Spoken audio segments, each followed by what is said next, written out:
Hier, un budget astronomique de 410 milliards de won, soit plus de 308 millions d'euros, avait été alloué. Mais la plupart du matériel utilisé était à un usage unique et donc a fini à la poubelle. D'où la demande de réduire les ressources utilisées pour cet événement politique. Cette fois-ci, 13 820 tonnes de papier ont été utilisées pour les bulletins de vote, les livrets d'information sur les candidats ainsi que les affiches de ces derniers. Pour produire une tonne de feuilles de papier, il faut 17 arbres âgés d'au moins 30 ans. C'est-à-dire que 234 900 arbres ont été coupés pour ce jour du scrutin. Pour vous donner une ordre d'idée, ces arbres peuvent former une forêt d'une surface de 1,8 fois plus large que le palais royal de Gyeongbokgung et 2,1 fois plus que l'Assemblée nationale. Rien que pour les bulletins de vote, ils pèsent au total 286 tonnes. Si on les empilait tous, ils seraient aussi hauts que la Mont Everest. Sans oublier les banderoles. En supposant que les candidats ont accroché le maximum de pancartes qui leur sont autorisées, soit le double du nombre du quartier dans leur circonscription électorale, 30 580 banderoles ont dû être fabriquées. Par ailleurs, les banderoles étendues sur les façades des bureaux des candidats se sont soumises à aucune réglementation. Cette année, s'y ajoute encore un autre élément, les gants jetables.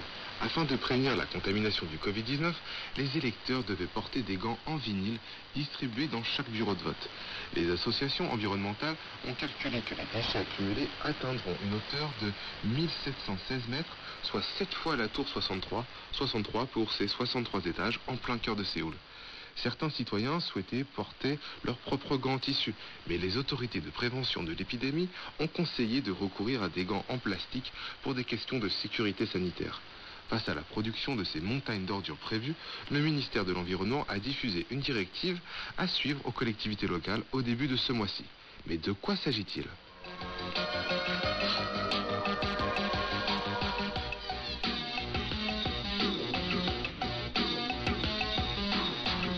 D'après le guide gouvernemental, les habitants devraient surtout prendre soin de bien trier les documents de l'élection avant de les jeter.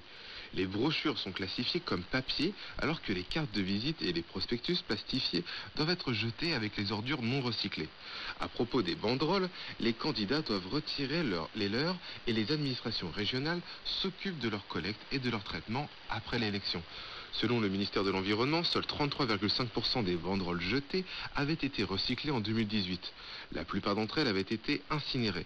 Les autorités comptent également augmenter le taux de recyclage en collaborant avec des entreprises de surrecyclage, c'est-à-dire des entreprises qui fabriquent les paniers de course ou les trousses à partir de ces toiles jetées. Les activistes écolos réclament pourtant qu'il faut avant tout réduire la production de déchets plutôt que de se concentrer sur le recyclage.